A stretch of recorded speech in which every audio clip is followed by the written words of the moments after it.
We're alive. Yeah. We're live. This is a little weird because, like, I like it. Kind of this way. I'm Wait, cool. let me get my drink. Do you want your drink? Yeah, get your drink. What do you think? We're in your new house. It's very nice. Oh, wow. Beautiful. Thank you. What wonderful service here at Josh's podcast studio. Josh's podcast studio, also known as my Your brand new home. My brand new home. It's fucking sick. Yeah. I'm excited for this to like be a living room. I'm not sure what to do with it quite yet. I feel like once I get furniture in here, it's going to be like way smaller than I kind of like realized too. I just think you have to not have giant furniture. It's a plenty big room. You just can't have. Well, you don't even Should need. I get like dollhouse furniture? You think? Yeah, like for like an oversized dog. If you ever bought something on Amazon and then it like gets to your house and you're like, this is not what I like. This is so much smaller than what I thought it was, and this is dumb. You can get fooled by the perspective. Yes. Amazon is quite good for that. Okay. To start this off, I have a very burning question for you, actually. Let's go. I've wanted I didn't to know I for had a any long questions. time. I'm fucking hype. Edsel, Yo. tell me about where your name came from. Bro. I need to know this. Like, what does it mean? Like, do your parents have like very interesting names? Like, what is Edsel? I don't have a great story for this, but I am the third. I am Edsel the third. Wait, that's right. You are a third. I am so there's the third. 3 Edsels. So to answer one of your questions, yes, there are 3 Edsels. My granddad is Edsel, and my dad is Edsel, and I am Edsel.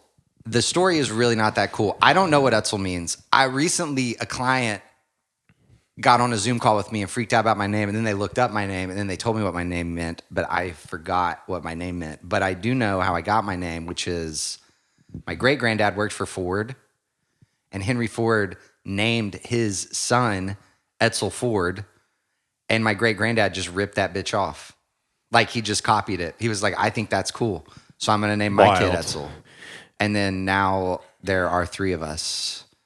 And I would never recommend naming your kid your name. It's a terrible curse to bear. Interesting. Everything's complicated. When I go to like get a credit card, they get see. all fucked up. One time I checked my credit report. It had my granddad's mortgage on it.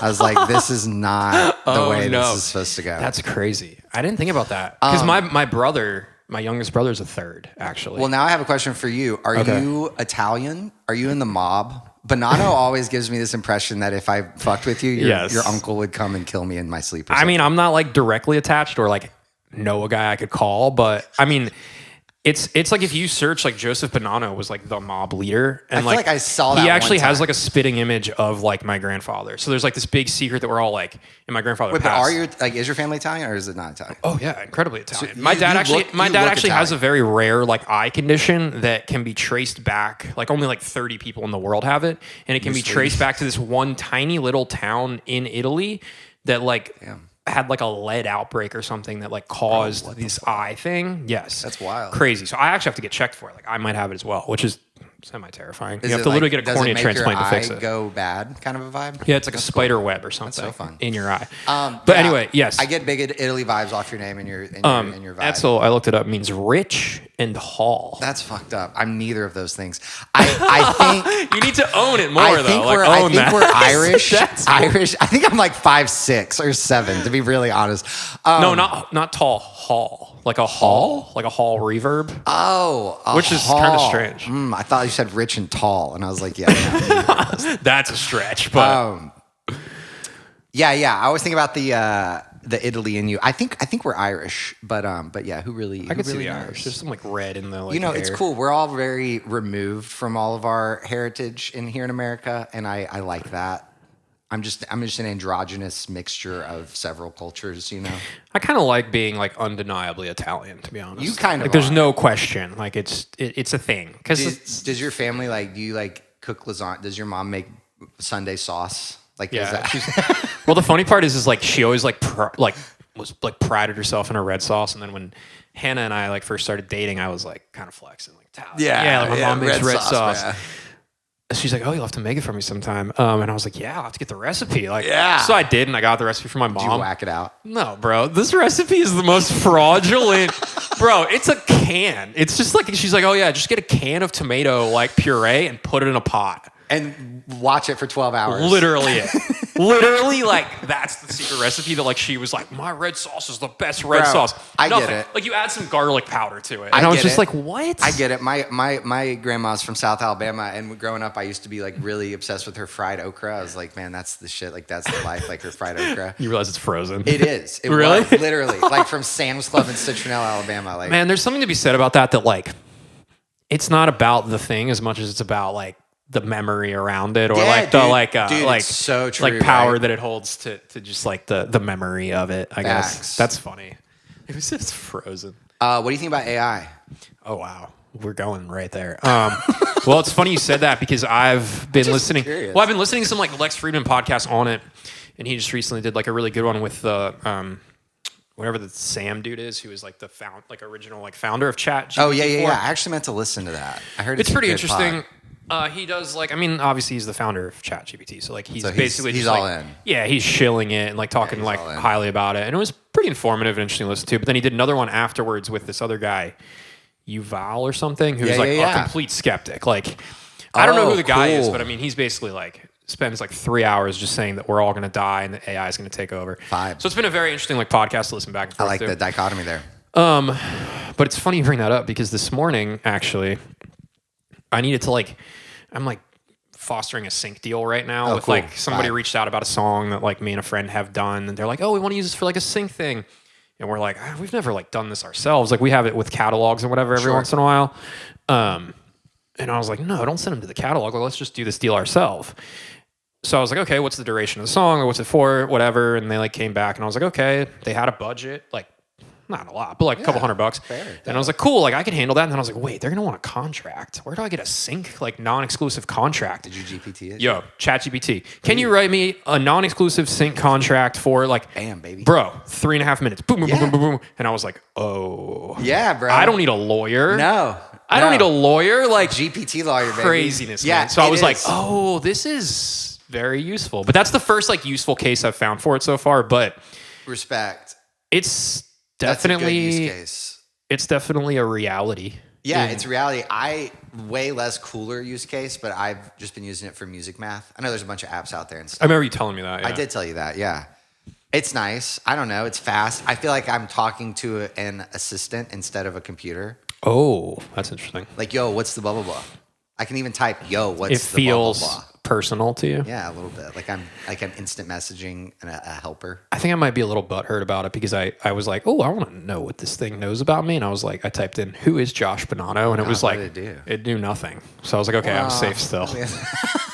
But now it's on to me, I think. Now it's like. I mean, yeah, I guess if you type in like, who is Elon Musk, probably. It'd have a bio. Probably have a bio. But I'm a little annoyed that I didn't have a bio. Yeah, it's very interesting. Yeah, I don't know. I mean, it's a hot topic right now, but I think it's going to be a tool for a long time. Like, it's going to be a big tool. I don't know the reality of how much it's going to like take over the world, but it's definitely going to be like a resource for a long time. I think 2035, we have a number one song without humans involved. I think we're on that kind of a timeline. We got like 12 years of life left. Yeah, I mean, there's an interesting conversation happening around that right now, though, where like people are saying like, oh, I used like, how do you... like if you use it to come up with a line. Like how do you credit it? And is it really, it's like the splice problem, right? But it's like, what if I drop Ozone on a master and I run the fucking assistant and then I use like one band from the EQ? Does that mean I didn't master it? Oh, there's a good part. Or does that mean that Isotope mastered it? I don't know. Disclaimer, I don't do that. But if I did. but here's the crazy thing, right? Is like, we're the first ones to be like, oh no, it's royalty free, like it's fine. But then us as humans are the first one to be in a room and be like, oh no, I was in the room. Like my presence in the room is the reason the song. Like you don't know that my presence wasn't the magic that made the song a hit. So it's like we're fighting for shares no matter what. And then the technology, we're just like, nah, fuck the technology. Like, no, that had nothing to do with it. It's like, calm down here. Like I saw a blurb that was like the U.S. Copyright Office has stated that like AI artworks are uncopyrightable. Uncopyrightable. Why? I don't know. It's just that's not all I got. I'm coming at you with a headline. I mean, I think there's an interesting like heady thing to that where it's like we don't value the technology like we value the human. That's facts. Which I mean, I guess sounds logical when you say it out loud, but I guess in my mind, I mean, to play the other side, I'm like, well, like, why not? Like, if I can prompt the AI better than you can, shouldn't I get the copyright? Ooh, that's true. Like, Because it's I don't about know. the prompt. I feel like we get removed from shit like cooking. Being a good cook at one point in time is different. Like today, that might mean like, oh, I know how to cook the tombstone better off the package directions. Like I leave it in the oven an extra 3 minutes. Did you just say? Do you know what I mean? I'm a cook because I know how to cook the tombstone. But do you know what I'm saying, right? Like 100 years ago, to make a pizza, you had to like mill grain. But now you can be a great pizza chef and not know anything about milling grain. Great pizza chef. I mean, the milling grain, you saved that one. But I thought you were going to be like, great pizza chef and cook a frozen pizza. But now you can. That is very fair. AI might be similar. Correct. It might be similar. It's like you used to need to know how to do things, but then eventually all you're going to need to know how to do is prompt I don't think you needed to know how to do things, but you needed to know a guy who knew how to do things. Know a guy. Now everybody will know a guy, and it'll be the AI. The AI is the guy. The AI is the guy. There's the line right there. Yeah, no, I just wanted to touch on the hot top of AI in this time. I don't know. I think I'm just like detached from it enough still that like it doesn't. Yeah, fair. In 10 years, we'll remember this conversation and we'll think, wow, we were idiots. We were so foolish. Yeah, we're gonna come back. Or we'll be like, damn, that was not even worth talking about. Yeah. I don't. It's one of those things where it's like a hot topic, but it's very hot. But it's not like tangible being used yet either. You know what I mean? Like it's not. Well, but I feel like people are all up in arms about it. But I use it. Yeah, one time. Okay. I use it. No, you're not wrong. I use it like twice a day. I'm making but it smaller. It is all just like, it is whatever. It's all like hypothetical. I have this thing that I hate hypotheticals, right? Like because it's just fuck that it's shit. Not in reality. It's a right? waste People of always time. be like, if I did the thing with the thing, and I'm just like, I don't. Waste of time. I could sit here and be like, if the sky turned red right now, like, what does that mean? But it's not. It's blue. Like, There so it's just like I don't know. I'm a reality guy. Like, no, I fuck with that. I didn't mean to go too off the basis no, of not reality. at all. I mean, it is part of reality. I mean, and that's. I don't know. You should listen to the Lex Friedman podcast with the Yuval or whatever the guy's name is. Dude, this guy's like tinfoil hat. Like he's like, you don't even know what the machine is doing behind closed doors. He's like, it's thinking and growing. Probably. It might be actually. That book is fire. I don't know. I'd have to look it up, but that's a fact check. Yeah, we don't have to talk about music, even though we both work in music. But I've been thinking a lot about how music is so different than it once was, like in people's experience with it. Like when I grew up at least, I would like buy 2 records and like live them bitches for like weeks. You know what I mean? Well, it's funny. I mean, I'm moving right now, right? And I have my whole CD collection, right? And have it? Oh, yeah. I don't have mine. They're in a box downstairs right now. Holy shit. You got rid of them? Yeah, I couldn't bring myself to get rid of them. I was like, I got rid of should mine. I carry these? And then I was like, man, I can't. Like, these are still... Yeah, no, mine are all gone. And then I was like, what am I ever going to do with it? Like, you know what I mean? Like, I thought of that. Yeah. I was like, I'm never going to like buy a CD player. But then I was like, oh, maybe I will. I don't know. But like, I regret getting rid of them all. Yeah, fair. Because now I'm slowly rebuying them all. Oh, buying CDs? Well, buying waves off Bandcamp. Oh, okay. Because I want full res rips. That's fair. That's funny to think about. Yeah, I mean, I don't know. It's something that I did think about though in that moment. Like I took a moment of moving my CDs and I was like, man, because I mean, it's this conversation that keeps popping up, right? With like the Waves thing that just happened with like the perpetual licenses for the Waves plugins. It's the idea of owning things, right? And I thought about that and I was like, why would I keep these CDs? I have Spotify. I can listen to whatever I want, whenever I want. To whatever. But then I was like, yeah, but I'm holding this CD and I own this right now. And I could listen to this and know it'll never get taken away from me and never change. Like what's on this CD is on this CD. Like the version doesn't change. Right. Like so that happens. Like Spotify goes, yeah, that version's not available anymore. Or like font will change. Album art changes. 100%. Like I own that CD and like, I don't know. I think I have value in that as somebody who just spent a lot of money to own a house, let's say. Like, yes. I think there's just value in owning things. And I agree. We lost that in 2023. Like, we're so far away from like nobody owns anything anymore. Well, yeah. Anything. Nobody owns anything. We can talk about the ownership thing. And the goal nowadays is where no one can own anything, you know? And I think that's a mistake. It's like, scary. I know that like scary. so many businesses and companies are like forcing that like hand. Yeah. They're like, you don't have a choice. You know what I mean? And that's why like the Waves thing got so up in arms. Yeah, that was like, wild. That they was didn't fun. even give you the opportunity to own it. And they obviously backtracked. But like, it wasn't far-fetched to me. I'm like, why are you upset about this? Like, every other company has done that in one way or another. Like, they just worded it a little more tactfully to make you feel like you owned the thing, right? Yeah. So it was just bewildering to me to like to think through that. But I saw like I think it was BMW or it was Volkswagen. It was one of those. Like they're like heated seats or like a subscription thing now. They were like trying to do that, and and that got a lot of pushback. I think that stuff is problematic. It's a bit scary. It's like a control thing. It's weird. But yeah, the ownership thing is one thing. But then the other thing that was on my brain is like people, like I would buy 2 CDs. Yes, I would own them, but I would like experience them for 2 weeks. But now, like no one listens to a song for 2 weeks. Like kids today, get off my lawn. I'm old now, but like no one really lives with music like they used to live with music. It's like an accessory, whereas before it was like the entree. I feel like you disagree. I can't wait to hear this. Let's hear it. What do we got? I mean, I don't know. I'm so out of touch from like culture and what the kids are doing with CDs. But like, not with CDs, with music. But like, I think you might be wrong. Like, I feel like when somebody finds a song, they like kind of destroy it. I mean, I remember there's a lot of people that just hit like just fresh finds. No, they don't really have casual listeners who I have in my life who like know nothing about music. They find a song and they put it on like their playlist, right? And then their playlist is the thing that they like listen to constantly. And there's like 15, 20, 30 songs on that playlist. Sure. So they're not listening to albums anymore. They're listening to like curated playlists, but they're still destroying that playlist, right? Right. So like, I'm not disagreeing that it's a different approach, but I still think people are like wearing songs out, right? Okay. That's encouraging to me. I get worried people aren't wearing songs out.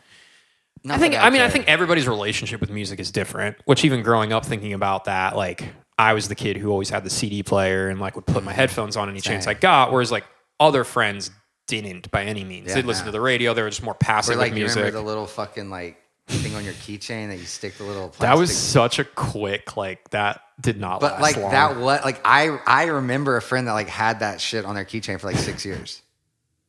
Ooh, loud car. It's not that bad. This house is so quiet now. I'm like, everything. Well, yeah, I was going to say, you don't have a refrigerator to distract you. Oh, you're right. The fridge is going to make that noise. hum's going to really round it out. Right. I didn't realize that. Wow. I don't think we're getting level. Microphone's not getting it. Oh, okay. But yeah, we have my neighbors have 2 extremely loud trucks that are old and very loud, and they like to run them for like 15 to 20 minutes before they drive them. So that's like, really nice. Like an old diesel thing. Yeah. Just shaking my whole house for like 10 minutes. That was the worst. But yeah, no, the music thing, I don't know. Maybe you're right. Maybe I'm wrong. But yeah, no, it's definitely different. It's just like, I don't know, music in general. It's less reverent. Not that it needs to be reverent. I'm fine with music being Does that say more about you though? Or you know what I'm saying? I'm still pretty reverent. I still cry at the songs, you know. But I just think it's important that everyone recognizes that it is different than it was. A lot of people live in the past with it. Like people making an album and like taking 20 years and like it being such a big life experiential thing. I'm not saying don't do that. There's still value in that. But that doesn't usually nowadays align with people's goals. Yeah, but I mean, here's a big heady thought, but like tinfoil. Not tinfoil hat, but just like, I mean, I think that is more about the platform. What do you mean, the streaming? Yeah, like I think streaming is inherently doing more of that. No, that's a good point. And influencing the conversation. Like, I think this conversation would be different right now if we were talking about records or like people who buy records or something, right? Like vinyl, whatever. Yeah, like they're still out there. Yeah, like they're still out there, and like there's still audiences for that, and people still buy things like that, and still people consume records. I mean, you're coming at it from like a young kid. I don't even know what that means, but like everyone who only does streaming or something. Yeah. I don't. I think it's just so different for everybody. And I think the landscape of like how you consume has just dramatically changed. Yeah. That you could consume however you want. True. More easily and more different. You can hit the stream. Whereas like before, like the cost of entry to listening to music was like bigger, right? Yeah. $20. You needed a CD player, which like back in the day, I mean, I don't remember how much they were, but they weren't cheap. 40, 50 probably. 30, I don't know. Maybe inflation, whatever. But like, but you get what I'm saying? Like to listen to music and to enjoy it was a different thing than now where the cost of entry is so much lower. So I think there's probably just more people listening to music just in different ways. Fair. Whereas before, it had to be a reverent thing because you spent the money, you needed to do it. Yeah, you had to, like, you're like, I'm going to listen to this either way. It couldn't be a passive thing, like, because there wasn't Bluetooth Sonos speakers that cost $50. Like, exactly. You had to have a whole, like, system in your house. Like, you had to have, like, speakers in your house that cost $1,000 to listen to music. Like, maybe you had a radio, but in that case, if you had a radio, you still couldn't play your own music. Like, you had to listen to what was on the radio. I'm with you. And if you didn't care for what was on the radio, you didn't listen to it. So I think what we miss, and I say this about songwriters all the time, and that'll get into like a whole other thing, but like we miss the point that the cost of entry is so much lower. And yes, people are making like less money from it, and like it's different landscape wise, but it's so much broader the audience now, right? So like the same thing with like people complain about Spotify doesn't pay songwriters enough. It's like a songwriter 20 years ago, like you couldn't even be a songwriter or make a single dollar from it unless you went to radio. That's true not as fuck. Anything went to radio. Yeah, it's true as So fuck. like the simple fact that a songwriter can even make a single dollar just from it going to like a streaming platform is like mind-blowing to somebody from like 30, 40, 50 years ago. So like we're missing that point. Like we're missing the forest for the trees here where we're like, you're making a really good point. It's not enough. And it's like, what? Yeah, no, it's the a really fact that we great even point. have this platform is crazy. Yeah. Like the fact that where you can even do this right now, right? Yeah, no, it's nuts. Camera, we're gonna put it on the internet. People can listen. Like, you couldn't do that. The whole time you were talking, I was thinking about like YouTube and like Netflix and how like anyone can make a show and upload it to Netflix or upload it to YouTube. Yeah, and it's you could be a filmmaker there for nothing. I mean, I like that the world exists like that. Music, recording. This is like a thing I've been thinking about. Like, think about 5 years ago, Pro Tools rigs, right? Yeah. You couldn't have more than 100 tracks without having like 96. an HD rig or something, Yeah, that's why I had an HD rig. Yeah, exactly. Yeah, like I never had one, but like I got into the game like a little later. But even before that, like you had to have like a $10,000 of a rig to have even like 28 tracks. Yeah, it was stupid. Now kids have a laptop that like their school probably gave them to them for free because that's what schools do now, give you laptops. It's the way it is. iPads, iPad Pros. That has unlimited track counts. They don't even have an interface. There's no interface. I know. No interface. Core audio, 400 baby. tracks. Yeah. They're headphones. Some people make music that has never, like, by the time it gets to me, it's never even been played out of speakers. I worked on an EP that came out of an iPhone. I literally, like, I just did this record for this dude who makes, like, big dance music for clubs. Let's go. Huge fan base. iPhone. After I mixed it, like, it was great. I was like, yeah, it's great. Big low end. He's like, oh, yeah, I made the whole thing on my laptop speakers. And I said, what? There you go. He was like, yeah, laptop speakers. I was like, what? Like, so we're missing the idea that, like, better in the old days. But look at the landscape of the cost of entry. That's true. I didn't mean to be like so much better in the old days when everyone. No. I know you're not. I'm playing to your point of the devil's advocate of being like. I think it's important that we all like. I don't know. I work with a lot of people that give a lot of shits, and I give a lot of shits. I know you give a lot of shits, and I think sometimes to a certain extent, that's everyone's. I think sometimes that's like everyone's problem. Do we care too much? Yeah, we live in a day and age where it's okay to be a bit less precious about not all aspects of the record making process, but certain parts that people are really dying on a hill for are not the parts that matter as much as they used to matter. Okay. What parts matter the most then right now?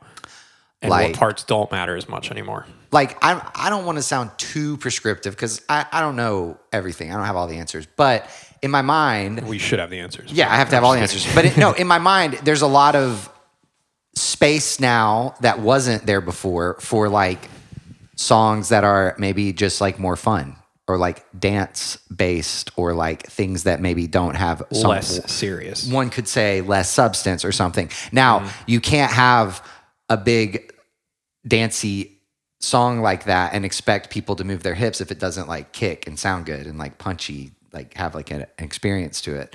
So yeah, I know a lot of people that get really caught up on their life experience and their songwriting and everything, and I'm not detracting from that. It's really important. But then they're really disappointed sometimes when shit comes out and maybe that little less than 1,000 plays stays there for a little longer than they wanted it to. Oh, that less than 1,000 plays. Ooh, that less than 1,000 plays hurts, man. Oh, I want to get that tattooed on my body. Just bro, that would actually be a dope tattoo. Kind of a dope tattoo. A giant one right here. Oh, bro, just a constant reminder of like you're just... Like, dude, it's just hard out here. But it's hard out in their mind, they're like, oh no, you know, I should have more than 1,000 plays because this was like about my big life experience and it was like a big deal to everyone. But people aren't as permeable maybe as they once were with things like that. And it's like your song would have 10,000 plays if it was just dancey and fun and sounded huge. It might just get clicked on. People aren't as permeable to those things as they are. As they used to be anymore. It's just because everything's too fast. And I'm not saying this is like prescriptive, 100% true all the time. Just big picture. I don't think it's trends. I don't think it's too fast. I think we're desensitized to stuff. Oh yeah, overexposed. Yeah, maybe that's true. Like, how many more heartbreak songs do we need? Right. You know, like yeah. And that's not to say that like, yeah, there's not room for more. But like, I feel like everyone wants to dance to a new song every weekend. Like that feels overarching and prescriptive again. I don't dance. I don't dance. I don't particularly dance in public, but like, what are you doing in private? my own thing. But yeah, I don't know. My own thing. I think about that a lot. I think about like, because I see it. We all see it when we make records, and I see like wow, bro, you spent 3 years on this, and it's like about your terrible like divorce experience or your like whatever, like your kid died or whatever. Yeah. Do you think we're too close and desensitized to it though too? Like as people who work on records every day. But I guess what I'm getting at is it's like, man, they're like really putting it all on the line and respect, and it's like all there. And then they're really let down on the other side of things. But it's like, bro, if you just would have cared maybe a little less preciously about I don't even know the words, just make it a little more fun. I mean, you know the situation I'm in this week, which I didn't even tell you about the other one, and I'm not going to say it on camera. But yeah, I mean, I think artists are their own worst enemies, right? I mean, you look through history even of like, I mean, Van Gogh cut his ear off. Like artists definitely have a very challenged relationship with their emotions and feelings and like grasp of reality, for like a lack of a better word, I think. So, I mean, if they're not like obsessed over one thing, they're going to be obsessed over another thing, I think. Yeah. So I think that's just kind of the nature of the beast when you're like wired as an artist, really. Yeah. And I think you and I as like professionals who have like a brain that is like wired to like finishing things. And like, yes, we have like the creative gene in us, you know, but like we're definitely more just like business minded is like a bad way to put it. Sure. But we're just very like black and white, move on. Like we're really, I think, probably more nuanced than like a straight artist / creative, because we have the availability to like be creative, but then also go like good, move on, walk away. Yeah, like, and that's what like I think a lot of artists lack. Yeah, the finishing. The finishing, correct. Yeah, it's very hard.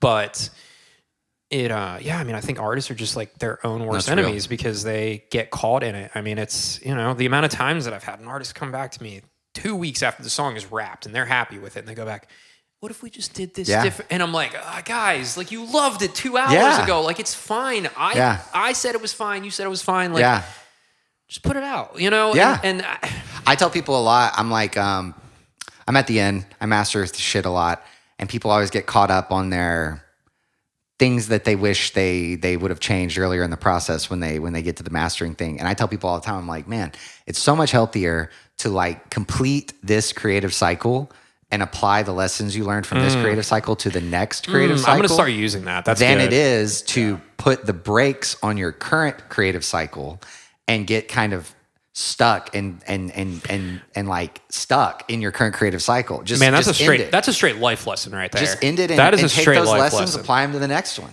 Forget art. Like that's, I say that to talk everybody. about life in general. Like moving on from I a didn't relationship come up or with something. that, but I don't like, remember who I stole it from. But I say that all the time. I'm gonna steal that now. You That's should. good. I like that because you are right. I mean, some people Yeah. get caught up in it, and it puts the halts on everything, right? And it just creates. And usually when I say that to people, they're like, "Oh yeah, like I am gonna make another song." Yeah, like that mindset is coming from a place of like, fine. I may never make another song, right? No, like, but you are going to, bro. Like it's easy. knock on wood, like, hopefully. Yeah. But if you have an more than iPhone, likely, you can make another song. exactly, learn from there. But Yeah, I mean, I think there's an aspect to money to it too. Sometimes, like I oh feel yeah, like people no, are like that part's very hard. nickel and diming and want to make everything perfect because That they're putting stuff's the very money hard. out, and like I get that, and it's like It's hard to justify money for music. you want your cake and you want to eat it too. Exactly. Yeah.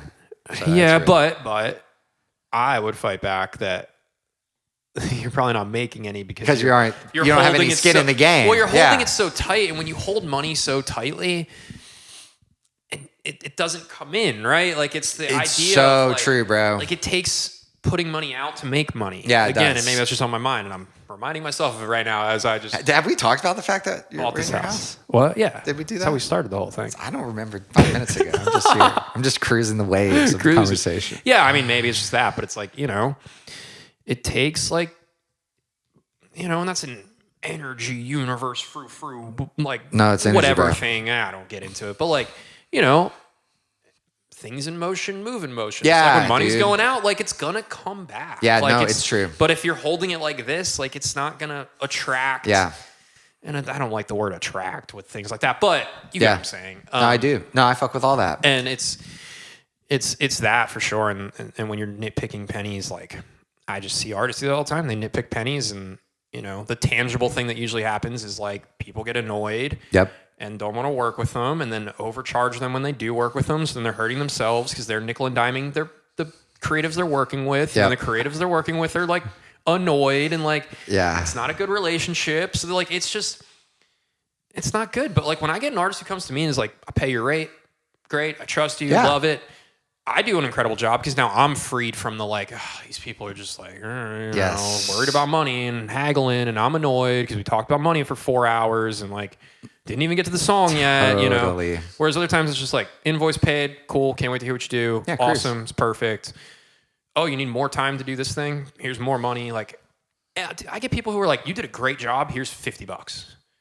Yeah. And those are always people that like, I'm just like, I can't wait to work with them again. 100%. I'm promoting them even harder. I'm telling my friends about them more because like it's just a great experience. And it's like money's not everything. Like I do that with people who haven't even paid me anything. But it also just shows where your head and your heart's at, I think. It does. Like there's a saying that somebody in my life used to say. It was like, man, don't pat me on my back, pat me on my wallet. And it's like, I don't know. I don't love that because it's kind of like, I think words matter. Yeah, totally. But $5-10 goes a long way. Yeah, like, it does. I used to work in the restaurant, and like we'd have waiting tables and bartending, and like we'd have nights where there's like the whole restaurant thing where like the kitchen staff hates the wait staff, and they're like, bro, you're the worst, fuck you, the whole thing. Totally. And there'd be nights where like we had busy nights and we were making hundreds of dollars, like as the wait staff, and the kitchen staff's just making their hourly wage, you know, crushing. And there'd be nights where like we bought them a pack of cigarettes, $10-15 to like the chefs. The way that like shifts the dynamic of the way they look at you, $20, $15, pack of cigarette. Like that's it, $8. Like it just makes everything so much better because they go, oh, like these people do respect me and see me and think of me. Yeah. $5-10. Like that's it. Like I try and do that every once in a while. Even I'll just like Venmo somebody for a coffee. I'll just be like, hey, I was thinking of you, man. Here's $5. Go buy a coffee. Changes somebody's day. Yeah, no, it does. $5? And like, then think about that when like, people don't fully think about that, but like, we are creatives, you and I, and what we do. Like, for sure. We're insecure. How many times have you sure. sat with a master and been all like, the time? Man, I hope it's so good. I hope it's good. Yeah, every time I send it off, I'm like, I hope they probably hate it. Like, I hope it's good. So it's like, I don't think the artists or producers maybe take that into account sometimes of being like, oh no, they're like turmoil in their head over their work too. Like maybe just a word of affirmation, or maybe, hey, you really crushed this one. Here's an extra $50. Yeah, dude. So like, totally. I mean, I'll do that to producers sometimes too. I'll just be like, yo, this one's really great. It's on me. Yeah. Or hey, like, nah, let's do it for this rate this time. Like, you've been keeping me busy. you're really hitting a stride with your work. Like, yeah. I just want to invest into you in this. It's the way to do it. It's the proper way. I don't know, but yes, but it's money out of my pocket, so it's. Everybody gets weird when you start talking about money. Dude, everyone does. I don't know. I wish it was a lot more normalized.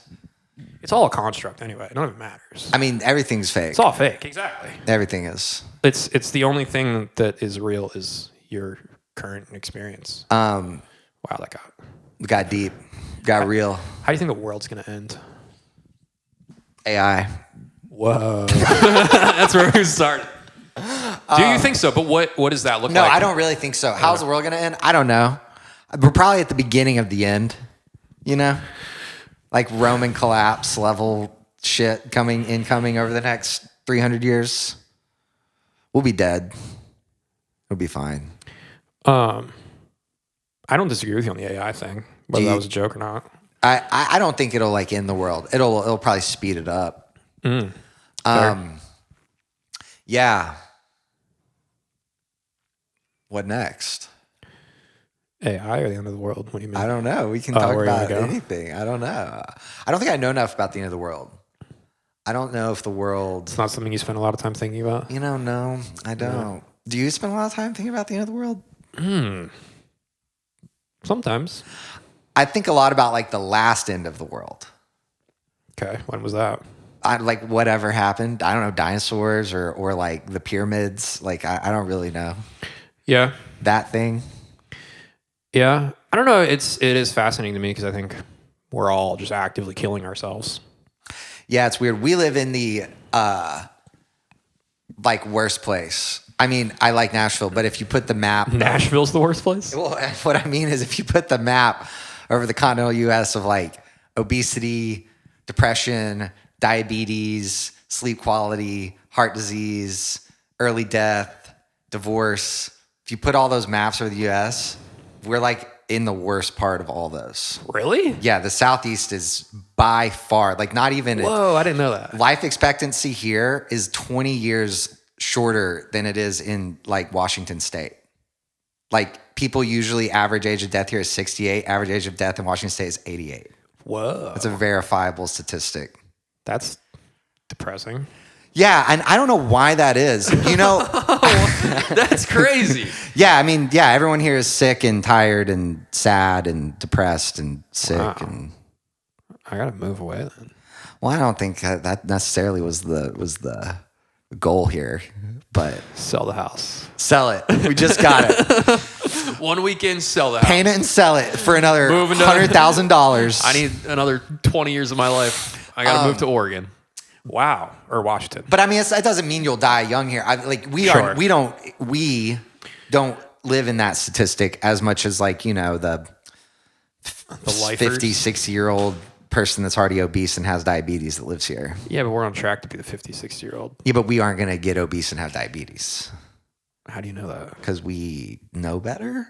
Because we know better than to do that. I think everybody knows better. I think a lot of people don't. What? Like, I think a lot of people genuinely don't know that, like, I should eat 25 grams of protein with every meal to like help my insulin. No, everybody in the world knows that eating McDonald's for dinner every night is going to get you fat, and they still actively choose to eat McDonald's for dinner.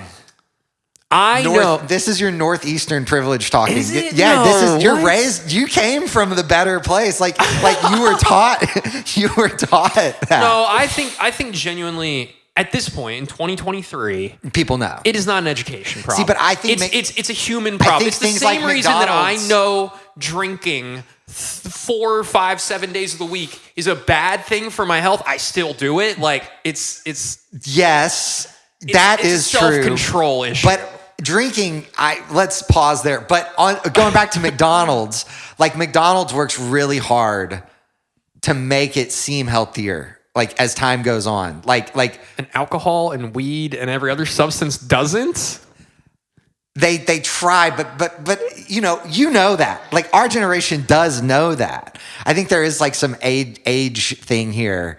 Okay, I mean I'm going hard in that direction, but you're not wrong. Because it's something. It is funny to think about because it's like I don't know how your house is or whatever, but like growing up, my parents like would drink just a gallon of milk like a week. Oh shit! I don't. Yeah, like they were like milk people. Like my parents, and like, but you think about generationally, like that was normal. Yeah, like milk was like a thing, and now it's like nobody. The idea of milk is like no, like in today's day and age is like what? Most coffee shops like don't even have dairy. Don't even have regular milk anymore. And that's not even just a Nashville thing. Like it's weird. All my brothers are just like, like, do you remember the days we used to drink milk? And I'm like, what? Like, what were we doing? I did do that, and it is weird to think about. So you're not wrong. There's definitely like a generational thing. Like people used to think cereal was healthy.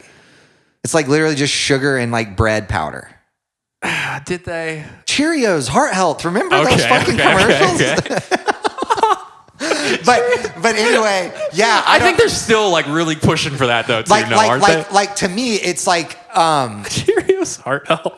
I don't know why. I don't know why the Southeast is like that. I could like wonder, but I don't want to get into that. But a lot of it, no matter how you slice it, and I'm not too like fucking anti-capitalist, but a lot of it does have to do with like how you're not anti-capitalist. Not as much as some people, but a lot of it does have to do with how like profit-driven food and big companies. I mean, that's what I was just thinking. The heart health Cheerios, like immediately made me go like, oh man, we're all just slaves to marketers. Yeah, exactly. Like McDonald's says they have an impossible. I don't think they actually do. Or like Burger King or whatever has like an impossible burger. It's like that's still not healthy. Like it's coming from Burger King. It's still like processed to shit. Like it's full of lentils. Like it's problematic no matter how you slice it. Yeah, I mean, I'm not a health guy. And like the funniest part is like some of the like healthiest quote unquote people in my life are the ones who are always like the sickest, you know? And it's just like, I don't know. There's like a genetics thing that works in all that. And yeah, for sure. This isn't a nutritionist conversation. No, we're now like, gonna have a nutrition podcast. Yeah, I know. Yeah. But it's real life, right? And it's like something that does permeate my thoughts of like, I should probably be a little healthier. Like I should probably try a little harder. Yeah. And you take advantage for where you're at in your life that like I could eat McDonald's every night and be fine. Maybe. I mean, I do sometimes. Like but you know, you Taco Bell, I don't know. I'll indulge myself occasionally on a certain night. I'm rare on that. I'll partake in some cheesy bean burritos. Yeah, I mean, What's the Taco Bell? I used to like chalupas and quesadillas. Yeah, those are great, but they're pricey. So I just get the cheap, like just. Yeah, see, they change their menu constantly though, and it drives me crazy. They used to do just like a beef burrito for like $1, and I would get like 7. Those are bomb. 7 of them, and I'd eat them for a week straight. I have a friend who only likes the edge pieces of the quesadilla. And orders 2 quesadillas from Taco Bell just so she can eat 4 edge pieces and throw away the 2 middle pieces. I was going to say, please tell me she does not just She throws them away. She throws them away. Oh, yeah. Pain. That right there is just America. I can't describe American consumerism better than that story. That is ultimate American consumerism to a T. Oh my God. All the healthy things. Yeah. What do you think's the weirdest thing about yourself? I don't know. I'm pretty weird in general. Okay, but what's the weird? What? I don't know. Why do you think you're weird? I don't know. Most things that seem very easy for a lot of people seem to cause me a lot of stress. Interesting. But it's cool. You know, we all have our things. I feel like that's a pretty big realization to have. Yeah, like my wife can just like wake up and like go grocery shopping and come home and then like watch TV and like it was pretty painless, but I like can't do that. You can't do that? Like I need more like. What do you need? I don't know. I kind of struggle to compartmentalize like productivity and relaxation. Like I almost have to run in 24-hour cycles. Okay. Like I'm either productive or I'm not. And so the transition period between productivity and relaxation is very long for you. Yes. Okay. Well put. That is probably the weirdest thing about me. What about you? I think I have a similar problem when I view it through that lens. Maybe everyone has it. I don't know if this is the weirdest thing about me, but like I'm viewing that concept now of like relaxation versus like productivity. And I think I can't get to relaxation. Like in general, like I can't. No, you just don't relax. I don't relax, and that's where like my unhealthy relationship with certain like substances or totally like same, things come from. Where I almost have to use them to relax because it forces me to. Totally. Yeah, no, big relate. Same. Because otherwise I'm just productive. What else do you do? Like you just keep going and going and going and like I'm tired. I struggle a lot with like everyone says relaxation should not be a reward, but I like do that.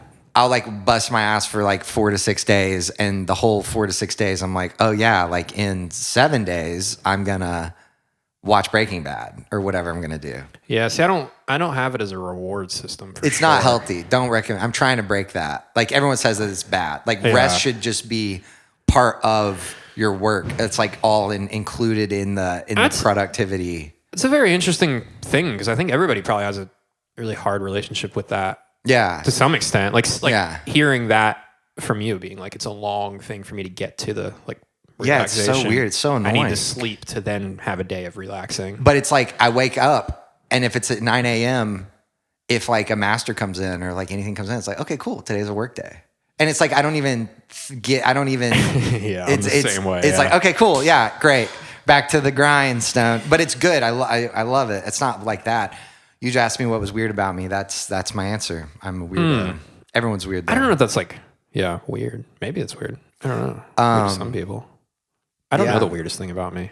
If you were given like $400,000 tomorrow, but you can't do anything that you should do with it. You can't pay your house off or buy a car. This is an epic question. Or do anything productive. Anything productive? Well, yeah. Okay. And it can't go to your business either. Okay, so you're literally just asking me what drugs I would buy with $400,000? Yeah, like what hobby would you get into? Where would you travel? What would be your... Okay. You know, you have 400... I mean, but I would consider those things like semi-productive things. Yeah, but not I mean, yeah, those are productive, but not You posed that question in a very like... I'm saying you can't pay your house off, and you can't pay my house your car off. I can't buy new speakers. Don't buy new speakers. Yeah. Like, you got to go into a pleasure mode here. Pleasure mode. Okay. Yeah. Okay. It's pretty messed up. My mind immediately went to like I know bad things when you brought up pleasure, but okay. Yeah, Josh is gonna like I got to edit this. Buy a plane of cocaine or something. Disclaimer: Josh doesn't do cocaine. No, I don't do anything. Yeah, I don't know. I think I would like literally go spend a year at an all-inclusive resort. Yeah, I would definitely use it to like travel. Yeah, travel like would be mine. Go somewhere. Yeah, big travel. Where I don't know. I mean, I haven't traveled much in my life, and like the reality is, I don't like traveling. Like it's very stress-inducing to me and anxiety. Wait, why is that? I don't know. I mean, like it goes back to the productivity thing. I think like when I'm you're traveling, not being productive. I'm like, I got things to do, and I can't do them because I'm sitting in a car. And like I'm also a huge homebody. Like yeah, me too. Like I want to be in my own house in my safe space. But when I'm not, I'm like I don't feel safe. But like, can't you get you get to the hotel and you get your little room, and then isn't it fun to like go do the adventures? Yeah. Yeah, I mean, when I'm in it, and I'm fine. I like traveling. I don't think I like it, but then every time I actually am traveling, I'm like, oh, this is nice. There's a threshold for me where I'm going on a trip, right?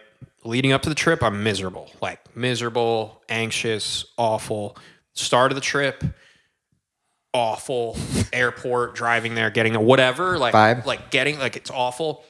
Get there and there's like a here, like a sigh of relief, but like that lead up is like ruins traumatic relationships, like, bad, like literally ruins relationships. Yeah. But then I get there and I'm like, oh, okay, like this is gonna be okay. Yeah. And then I'm like there 3-4 days and I'm like, okay, this is fine. But then there's like a threshold where it's like I've been gone too long and it's a switch that snaps again and I'm like, if I don't get home right now. I'm gonna die. Like, that's intense. Die. I feel that though. And like I don't always know when that switch is gonna come, but it goes right back to that place where it's like relationships struggle because of it. Yes, like it's immediately like I get it. It's piled up too much. I got too much stuff. I gotta go home. Yeah. And like the process of getting home is gonna be the thing that breaks me. Are you a nervous flyer? What? Are you a nervous flyer? I wouldn't say nervous. I just don't like the like waiting and uncomfortability of it and like inconvenience of it. Like I much prefer driving because I feel in control. It's a control issue for sure. I have control issues, I think. I like flying because I want to be able to be drunk. So that I do enjoy that lack of responsibility. Okay. The problem I have with flying is like I know everyone's ears pop on airplanes, but like my shit gets really weird when we like go messed up. Yeah, like when we descend, like I'm like low key having a panic attack the whole time we're landing because I feel like my ears are gonna explode, and I'm just like trying to Valsalva. And, it like, definitely fix my is ears. like very uncomfortable ear wise. Like, but I don't think it is for everybody. Is, like incredibly uncomfortable. I don't think it is for everybody. It's like an anatomy. Interesting. Like you might be more like me, but like my wife and my family, like everyone in my family, like my little brother, my mom and my dad, like they can just like sit on a plane with their mouth closed and just like take off, land, everything's fine. If you were next to me on a plane, I'm like sitting here, I'm like, yeah, I'm the same way. I'm like drinking water, chewing gum. I'm like trying to like pop my mouth, I'm yawning. I'm like doing this. Yeah. Like I don't even know what this is doing. doing. I feel like it's an anxiety thing. I think we're both just like anxiety. Or like my ENT was like, no, like your eustachian tube anatomy might be like, you don't equalize as quickly as everybody. Those are some big words that you knew right off the top of your head. I think it's an anxiety thing. I think it's an anxiety thing. The fact that you knew the diagnosis. Like, I go to the ENT. Yeah. I've been there. He told me. Incredible. Yeah, I mean, yeah.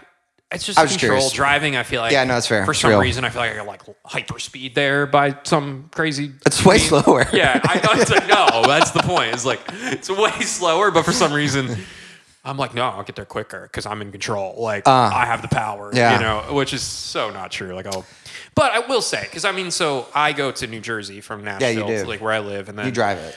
Hannah, my fiance, like we go to Oklahoma, which is another 12 hours. So like, it's basically 12 hours. And like, we've done the math on actually flying. And like, you only save an hour or two. Because there's no direct flights, right? Well, to like Philly there is, to Oklahoma there's not. But it's still like, by the time you like figure out how to get to the airport and then get to the airport, you know, an hour, 2 hours early, wait around, get on the plane, get off the plane, get your bags, get to where you're going in the new state you're in. But you get to be drunk the whole hours. time. Yeah, for $200. Like, who is drinking at the airport realistically? Like, I'll get like one drink and be like, $16. I heard like, dude, No, that's true. I'm a cheap drunk. Like, if I can't get drunk for cheap, I don't want to be drunk. I'm being untruthful. Like, I'm off the weed edibles the whole time. It's like, I don't need to buy any drinks. I'm chilling. I'm vibing. Eat some gummies, bro. Get on the plane. The problem that I have with getting high on planes or like cars and stuff is like, to me, that elongates time. Like, but it doesn't, at that point, it doesn't even matter for me. Cause I'm like, I feel good. I'm chilling. And like, eventually we'll get there. See, I get too anxious. Like, I'm like, everybody's looking at me. Everybody knows. Everybody knows. Everybody knows. Everybody knows. Everybody knows. Everybody knows. Oh. I love that's no, not a cop. Okay, I thought it was a cop. Oh no, dude, it's a gummy, bro. You're good, bro. No. And it like elongates time. So then I'm like, okay, cool. It's been like an hour, right? And I look no, it's been like 15 minutes. It's been like 3 minutes. And I'm like, oh no. Like, and then I'm like, am I stuck in a time loop? Am I stuck in like a time loop? Like, yeah. Oh, no. No. Those sorts of things need to be controlled in a very specific way for me. Otherwise, it gets dark quick. The walls close in quick. I feel you. All that's very fair. You know, the other thing, alternatively, that I would do with the pleasure money to jump back really quick. Where would you go? I don't know where I'd go. Oh, fuck. I don't know. Okay, I feel like that's less important. Keep going where you go. But I would... that's less important. I would try to... you don't know where I want to go. I would try to get a bunch of really smart people in a room and have them come up with some, like, story, like one of those big IP stories, like Star Wars, Harry Potter, Lord of the Ring, like that giant generational level intellectual property kind of thing. Ooh, that's such a strange and unique way to use money, but not awful. Yeah, right. Kind of genius. Do you think $400,000 is enough to even make that happen? I mean, yeah, maybe. Like if you found a young George R.R. Martin type head dude, that's the. How do you gauge that though? Like who's like like you have to Yeah, basically see, you got to really know. Yeah, you gotta like that's know, you gotta have like to you know almost the have to just subculture. like bank on certain people. Like you might as well just play the lottery. Well, no, I you feel just like you go to like the comic book stores in like San Francisco, and you're like, who's like writing comics that are like Is that if I everyone's- needed to find the new thing, that's where I'd go. I think that's Francisco where comic I book would stores? go personally. Where would I go? I don't even know. Now with the internet nowadays, I would not go physical location anywhere. I think like talent's popping up in the middle of nowhere. I would scour. I'd have feel Chat that. GPT find me the most Yeah. talented young blogger on Substack. Honestly, that's like a way better way to do it. That's actually a question I'm about to ask Chat GPT now. I wonder if it could do that. I don't think it can do that yet. No. We're close. They're close to these things called plugins. And when I was reading about the plugins, I was like, wow, that's really the future. Yeah, well, that is like the AI within the AIs. Like everything's popping up now. Of Like there'll be like an open table Chat GPT plugin, and I'll be able to hop on open table and be like, find me reservations on a porch in Nashville. Oh, do you that know sounds what like I mean? A dope use for it. There will be shit there's like so that. many nights that I'm like, man, I want to sit outside and I want a burger, Right. but I also want it to be happy hour. Yeah, and I don't want to do all the work of like figuring it out. No, the Chat GPT plugin will be like, find me a happy hour porch with a burger on the menu that's above 3 stars. Bro. And it'll be like, here's 7 places you could go tonight. Here, the reservations are already made. It's wild what it's going to be like. Does Those that plugins. exist yet? Because I want that like right we're now. so like, honestly, it does currently exist. I don't know if the open table one does, but it does. There are Chat GPT plugins, but they're just developer only. Like you have to be selected to have access to them. At the incredibly useful. Yeah, so we should all quit engineering and go full into Chat GPT plugin development for audio tools. Oh, the idea of like learning to do something new is so daunting to me. Dude, I was thinking about that the other day. Like, I'm not even old, but like, oh man, like having to do something different just sounds miserable at this point. I don't want to come off like cocky or like I know what I'm doing, because I don't think I do know what I'm doing. But I do feel what you just said. Like I feel like I've already dedicated like 10,000 hours to learning something like fully, and it's really hard to think about learning something fully again. There's got to be something broken in me though, in that for whatever reason too, though, because like I don't know, I should want to learn new things. I want to learn like a new level things. to me. I want to like, learn new things. I don't want to master everything I learn, and I feel like to really but I don't make even know that I money- want to learn new things at this point. Wow, you just that it is. There's And I do like learning, I guess, but you're about to be learning how to paint a house. yeah, I know, and everything. It's gonna be else. great. You're gonna learn a lot as a home projector. Yeah. No. I mean, I'm not. You probably actually know a lot of that already. I mean, yeah. No, I have to actually do it. I guess. Don't you have to like rip up a floor or something? Yeah, there's a million things I have to School of YouTube. YouTube. That's literally my one friend was like, if you need anything, like just Just check YouTube. hit up YouTube. Like like saying it in a way of like, yeah, like I'm here to help, whatever you need. Like he's like renovated some houses or whatever before, and he's if you ever need anything, just like I think he needs like an offer. He's like, look up YouTube. Yeah, like, right. Oh, thanks, dude. That's fine. Dude, I'm down to help. We'll go crazy in here. I just can't wait to put a hole in your wall. Yeah, you walk in and you're like, you ever want to just put a hole in your wall? And I'm like, no, because I have to fix the hole. But then it's all up to you, bro. All right, I will let you on camera put a hole in my wall. No, right now we're not if you doing it on fix camera. No, yeah. no. I don't want to fix your Hannah wall. will get here in a few hours. She would and be like, she would lose her mind. What happened? Like, what actually just happened? I almost want to do it just to see her reaction. We have the camera set up. So I wish there was a way to make. make it look like there was a hole, but there's not really a hole. We're going through way too much work now. Yeah, we're gonna drop it. We're gonna leave it. Too much work. Yeah, I don't know what else is going on in the big world. There's too much going on in the big world. Is the problem? I watched. This is a weird one. I watched this thing on Netflix. Highly recommend. Called Ancient Apocalypse. Oh, end of the world stuff. Yeah, going back to the end of the world. Love it. It talks a lot about how like. See, you think of the end of the world more than you thought. Yeah, but the previous end, not the upcoming. Got one. it.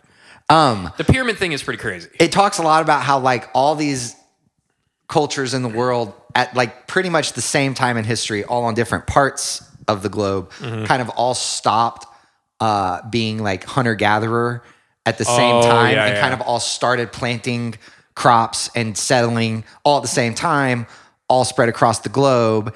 And the theory that is so fun to talk about is that like aliens came and told them to do that, like separately, like came to South America, came to Africa, came to like Turkey, came to like all these different physical places. And we're like, hey, this is how you grow corn. And then that's how we actually like settled down from hunter-gatherer to whatever. Because they all have like a story about it, right? They all have like some story like the dude on a boat showed up and told us how to plant the corn. Anyway. I'll have to watch that. Chew on that one for a while you're painting your house. Tell me what you think later. Yeah, I'm gonna paint and start listening to some heady stuff. I'm gonna be like, conspiracy theories, craziness. What's the best compliment that you've ever received, like on your work? I don't know if I know verbatim. I don't think I have like a oh, they said blah blah blah and it was so great. But usually it's the people that are enthusiastically happy to admit that they have no clue what I did, but it's way better. They're like, wow, everything feels better. I love how you like did this to the bridge and did this to the chorus, but then like I mastered it. So like I didn't. Like I did 3 things to the whole song, but then their feedback is like, oh my God, the verse is so open now and the bridge feels way better. And it's like, that's you like when there's some like mystery to it, and maybe not mystery, but it's like I really feel like I did my job when like I didn't do anything heady or micro or like over the top. But the impression they get is like, oh my God, you fixed every little detail. It's like, dude, I took out one S and like EQ'd it, and it's a lot that goes into that. Like it's not easy, but yeah, that always makes me feel like I won. That's good. What about you? What about me? Best compliment I've ever received. I mean, I can't like. What if they're like, it broke my car speaker? I'm definitely like a words of affirmation guy. Like it always like hurts my feelings a little bit when people are just like, hey man, here's my notes, and then like send notes. Like you want that first sentence of like, I want it to mix be like, feels great. Something, man. Because otherwise I'm just like, maybe they don't like it and we're just tweaking now. I don't know. So I'm definitely like, I need like some affirmation in it, but that's cool. I fuck with that. I don't know. I mean, I think the best compliment I've ever received. I mean, again, I don't have like a specific like use case for it, but I think and this is like a long story that it like matters to like when the song comes in already sounding great, like it's not a mix that I had to like really like turmoil over. Like when it already comes in feeling amazing, and then I like work to get that final 5-10%, like just refining the edges and like bringing a peace of mind to it, like, and then they come back and they're like, do what you do of like everything is incredible. That's the same thing to me where I'm like, nice, because like I was really insecure thinking 5% wasn't enough on this one, thinking I really had to do too much. Totally same. But like your feeling of it being exponentially better with the 5-10% is like such a comforting thing of being like, like they heard it, their vision was baked. I brought that vision even farther. Like, because that to me is just like the peace of mind thing that I think is like important in what, I mean, I'm obviously mixing and you're mastering, but like I think even with the mixing is so much peace of mind. Like it is. It is so important that it is. I think when that happens is like the best. Like, yes. Like, that's a big vibe. I got it. Because like the other stuff that's like I get like raw tracks that like really require some like heavy lifting. I don't know. I think it's very different. Yeah, it's very different. There's more 2 like totally different jobs. Yeah, 2 totally different jobs, and there's definitely more like room for it to be a whole different song. Yeah. So like the reaction to me is almost null because like it is a whole different thing entirely. So like whether your reaction is good or bad, like it's like feels different. It's almost just different to me because it's like, well, I gave you back. You gave me the ingredients and I gave you back something. Like you don't even know the meal you were gonna get. But when somebody gives me a meal and I just plate it better and then salt it and season it a little more and give it back and they go, oh, it's dope. Yeah, dude. Whereas when somebody gives me, ingredients and I just give them back enchiladas, I'm like, I hope you liked enchiladas because like that's what it turned into. Yeah, dude. I could have given you a burrito. But you didn't ask for that. And I didn't know. Dude, no, that is real. Yeah, I think about that a lot. That was a crazy I think analogy right there. I think as the tools are better though, everything is closer usually not everything, but people are closer than ever in my opinion. Like the shit that I hear that's about to get mixed or just got mixed or the production rough, it's always like, it's really good. It's really fucking close. Yeah, I mean, I have select few people who still are like... That's an old style of making records almost. Really giving just complete raw stuff from the like studio, and then I'm editing. And I have made records like that. Yeah. Like Which is fun, and it's fun. And like, yeah. like they trust my expertise in that, and like they like the meal that I give them. Yes. You know, so like I'm producing at that point. Like, yeah, you're doing a lot. It's not even doing a ton of stuff. Which is fun, but I like that analogy. I'm gonna steal that clip. Yeah, you should. That's it. There it is. Other than when I'm plating and seasoning. 1 million plays. The ingredients and sending it back. Salt is reverb. My friend said that one time. Salt is reverb. Or reverb is salt. That's the way to say it. My friend said that one time. What was your ambition starting out in like the music world versus I had none. You had no ambition? I just liked... Well, you obviously had ambition to do it. Here's my ambition, straight up. I liked music. I wanted to work in music, and I wanted to not be forced to get a job from my parents. That was my ambition. So I was like, how can I record bands? I was in bands. I was a drummer. I fucked with bands, trios specifically. I was like, it's cool. Yeah. Yo, more than 3 people? No way. I mean, kind of, really? low key. At one point, I was a little bit of an elitist. I was like, bro, like, if the song is not good enough where like bass guitar and drums and vocalists can't make it vibe, then like fuck your shit. Such an elitist. I got over it. But that like, could be something to like lean back into. But no, it's so true though, bro. Like if you take a really great like Chili Pepper, Foo Fighter, like any song like that, you can just play it with a trio and it fucking rips, bro. Sure. It rips. Yeah. But then you get these weird ass complicated songs that need like a fucking, what's it called? OP1? Jesus, get a hold of yourself. Anyway. OP1. That's what it's called, right? The little sequencer. I'm stealing this clip and sending it to my friend Shane. Indian Run. All like, yo, he can make the dopest tunes with that little thing. Yeah. I don't know. I have evolved past that point of thinking, but I did have that mindset for a long time. And I had a house that I lived alone in that was big, and it was a studio, and I did a lot of producing engineering. And the goal was what I said. My ambition was like, I just don't want to get a job. Like I just want to make enough money so my parents don't force me to get a job. And that was my ambition. So I just recorded a bunch of bands. What's your ambition now? Now that I am an old man. OP1 tracks. Now, you have an OP1, what is my ambition? That's a great question. You know, it's to like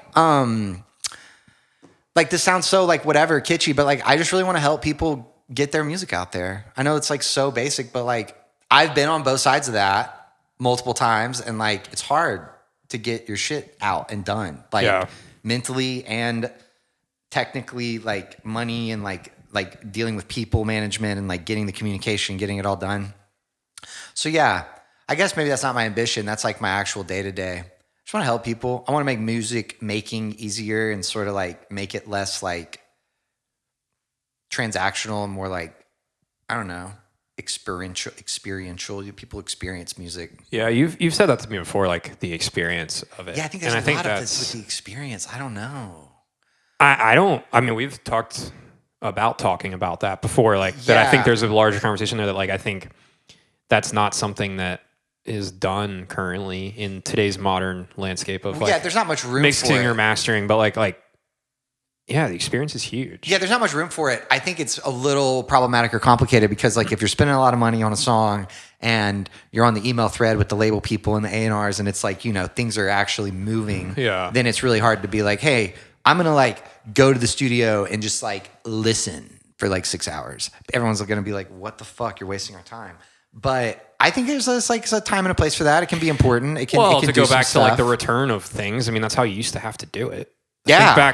Think back totally 10 years ago. Only 10 years like ago. Like no maybe. Dropbox. I mean, 10 years ago there were, but like, yeah, way back. Like I'm getting old enough that I can't say 10 anymore. You can't 20 like, years ago. Yeah. You can't just, you know, get the MP3, play it, throw it in your car and be like, turn it up and be like, oh yeah, it's approved. Like going in and until it went to distribution, it was only coming off a master tape. Yeah. Until it went to like a duplicate plant, like it literally was only on a master tape. Unless you were in the room where that master tape was, button play, you weren't hearing that song. Yeah, dude. No, it's so true. But yeah, I don't think I I don't think I know like what I really mean when I say that. I just know that when I am in my room with people and we're listening to their music, it feels different than when I'm in the room without the people who made the music and I'm listening to it. It feels a little different. I mastered a record last week. I thought I did, and I was so happy with the masters. Sent it off. It was great. The guy was like, he knew I kind of let people come in. He was like, hey, can I come over? And I'll be totally transparent. Like sometimes it's really annoying, but most of the time it's good. And I was like, yeah, come over. And he came over and we did the thing. And I ended up changing the masters a lot. And I couldn't even tell you why. It was just like the conversation we had and the bands that he was pulling up. I wasn't even going analytical. I wasn't even like, oh, well, like this band was like, I was just like, Just the energy in the room. Like, let's try this. And it ended up just being louder, probably a little too loud. But like it was a vibe. And like now everyone's really hype on it. And I just feel like you wouldn't get that if you weren't experiencing it together in the room. But I do also recognize that that's generally prohibitive, like cost time. Generally, it's like a pain in everyone's ass to like, let's just go listen to it for a few hours. But I find value in it. Yeah. I oscillate between the two. I just had a client over yesterday or 2 days ago or whatever and did it in the room, tweaks in the room. Yeehaw. And it's fun. And I mean, again, I love the social aspect of having people in the room, energy, connecting. But like, I definitely do better work alone. Fair. Like, I definitely do better work. Like, I listened back to the mix after like we did it all in the room, and I was just like, whoa, like I wouldn't have pushed it this far. Like, this is too far. Totally agree. And then like you send it away, and then they came back and they were like, yeah, we pushed it too far. Dude, okay, there's like some excitement, and it's like, I don't, everybody's talking, and I'm pushing it harder. And you're like, I can't hear it. I can't.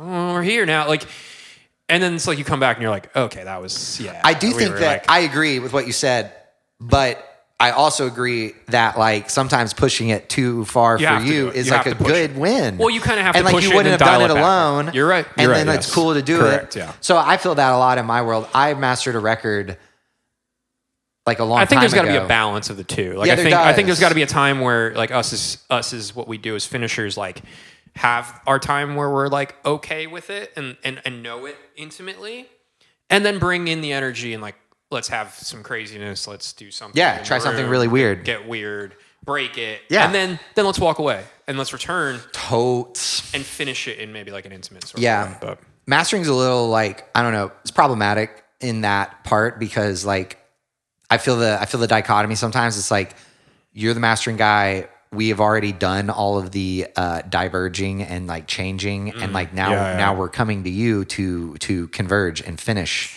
wrap it up. And I get that and I respect that. And that's the way I trend like baseline. But I am like, if people want to kind of buck it up a little, like I'm down. Yeah. And I think a lot of mastering as it exists today doesn't really allow for that. Like it does if you want to pay for it, but a lot of the houses that are very formal without saying any names are rigid, but it provides it's a good thing. That rigidity is a positive because you are there to finish it and it is the time to converge and wrap it up. So like, I'm not detracting from that. It's just, sometimes it can be cool to get a little experiential, a little weird. What are you scared of right now? Money and dying and money. Money and death. Death and money. You're scared like a dollar bill is going to like bite you or something? I'm scared I'm going to die broke. Well. Yeah. You're alive and you have money currently. I currently am alive with money. So like you're doing well. So I'm not there yet. So like you're doing decent if you ask me. Yeah, scared. I try not to live too much in fear. I don't get very fearful a lot. Are you scared a lot? I feel like I used to be, and it's only like in the past couple months that I like. Is buying a house scary?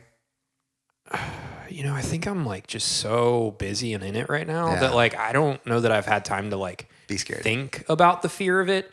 But there's like, I don't want to name names or say anything about it, but there's just certain people in my life who are living in fear right now. And like, I've never been the guy to like realize that or call it out. Cause I feel like I've always been the person to like internalize it and be a very anxious, like fear driven person. Yeah.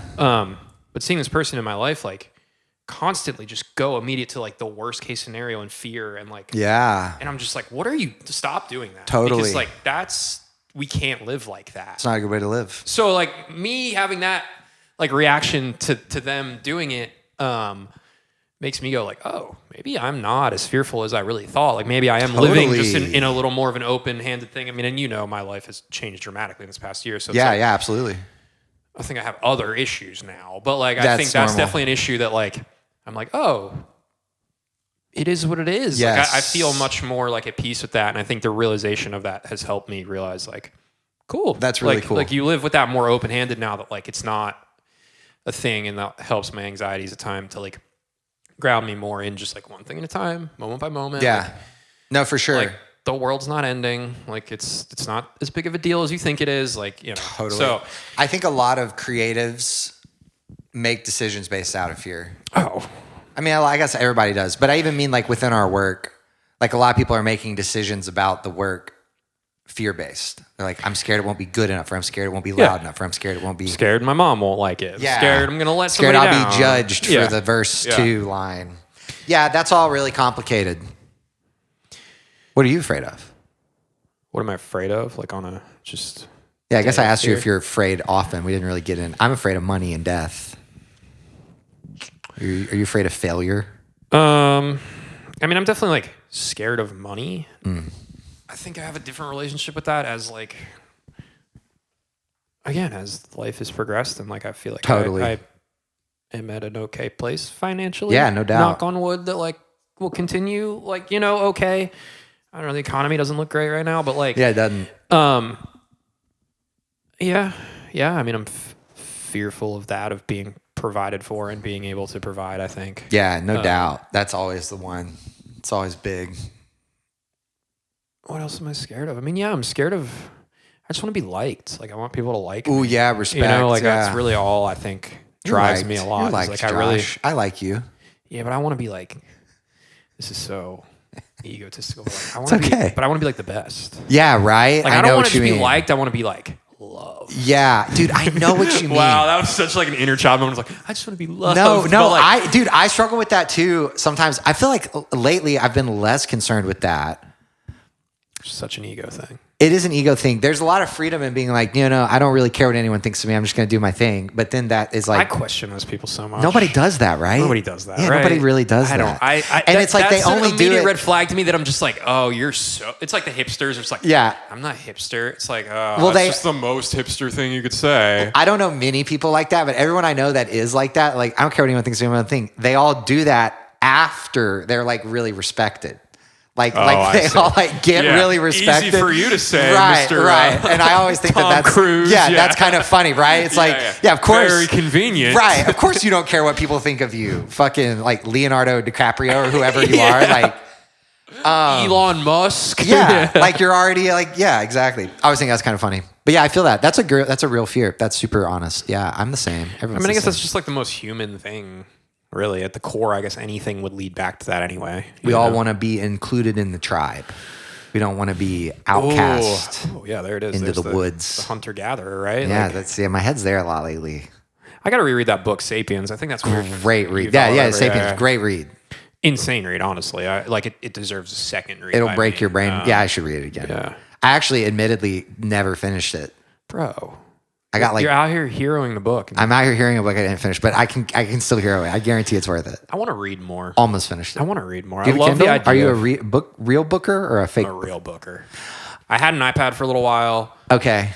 And it was fine. It was fine. I did like reading on it more than I allowed myself to believe I liked it. Yeah. At the end of the day, I just like a real book in my hand. I have like the Kindle app on my iPhone, and I don't love that. But then iPhone, forget it. Recently, we got like a Kindle, a paper white Kindle that has the screen that looks like paper. Yeah.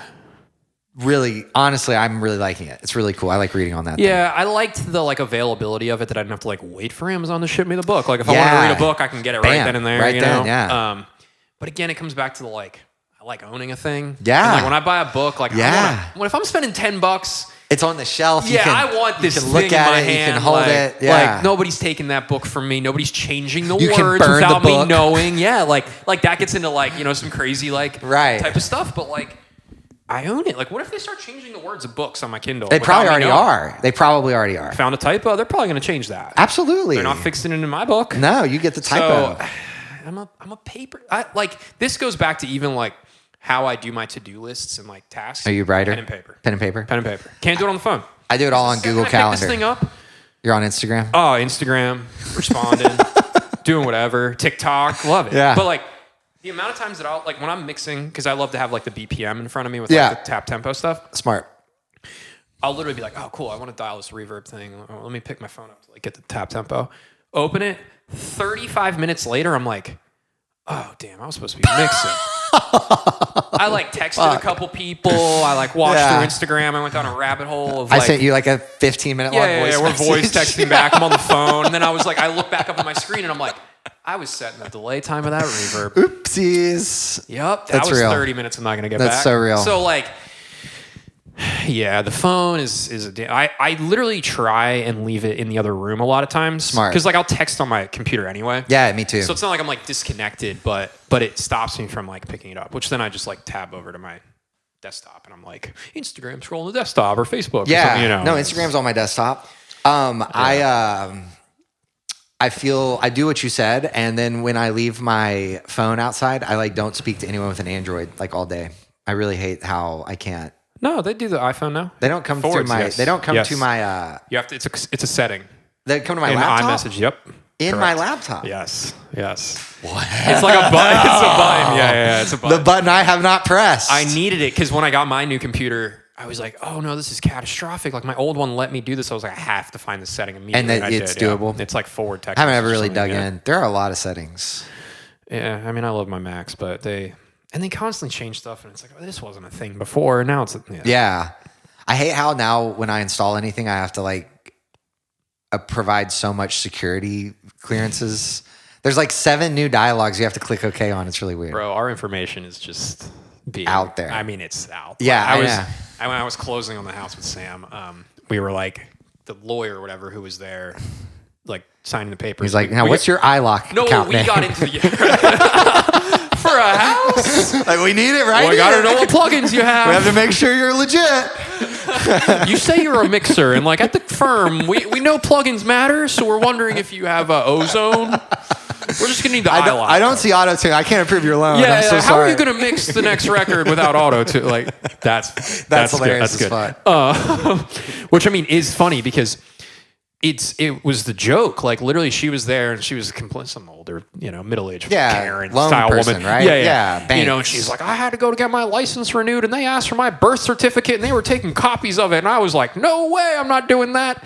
And Sam and I just were like kind of smirking and laughing. When we left, we were like laughing at her, and it's been the on-running joke of like, did they ask for your birth certificate? That's so funny. What's the joke here? What I was telling you about when I went to turn the water on? They need your birth certificate? They literally we need 2 forms of identification and proof that you own the house. And you gave him your birth as one of them, probably? I use my passport, but works better. I was telling Sam about the story, and he's like, I was like, yeah, it's been a process, like getting the water turned on. He's like, oh, did they ask for your birth certificate? And I was like, you're not gonna believe this one, but actually, yes. It truly is alarming. Yeah, it's crazy. But the thing is like you have to almost just be on the side with sharper teeth because yeah. Oh yeah, I'm not going to give the DMV my birth certificate, but I'm going to sign up for a Groupon that asks for me to log in with my Google. Yeah. That then that app's not selling my data. Yes. Groupon, Dude. Yeah. So people are just protective when they want to be. It's Chris Rock has this new special that I was watching. That was funny. I watched the selective it. outrage It was very one. funny. It's so that was very funny. yeah. Yeah, I feel on all that.